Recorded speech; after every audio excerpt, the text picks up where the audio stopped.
அஸ்ஸலாமு அலைக்கும். Hi guys, I'm Sultana.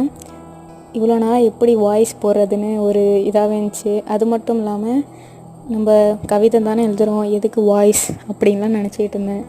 But என் தங்கச்சி 2 நாளைக்கு முன்னாடி சொன்னான், இந்த மாதிரி மற்ற சேனல்லலாம் லிட்டில் சிஸ்டர் சொன்னால் மற்ற சேனல்லலாம் அது மாதிரி வாய்ஸ் போடுறாங்க பார்க்குறாங்க, உன் சேனலில் வாய்ஸே இல்லைனால தான் யாரும் பார்க்க மாட்டேங்கிறாங்க அப்படின்டா.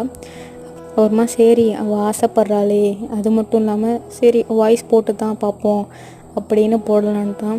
அது மட்டும் இல்லாமல் நிறையா ஷேர் பண்ணலாம் அப்படின்னு ஒவ்வொரு வீடியோவில் ஒரு மாதிரி பண்ணலாம் அப்படின்னு நினச்சிக்கிட்டு இருக்கேன். வரக்கூடிய ஷார்ட்ஸ்லாம் பாருங்கள். அது மட்டும் இல்லாமல் உங்களுக்கு என்ன மாதிரி ஷார்ட்ஸ் போடணும் அப்படிங்கிறதையும் கீழே கமெண்ட் பண்ணுங்கள். அது மட்டும் இல்லாமல் லைக், ஷேர், சப்ஸ்கிரைப் பண்ணுங்கள். ஓகே, பாய். அஸ்ஸலாமு அலைக்கும்.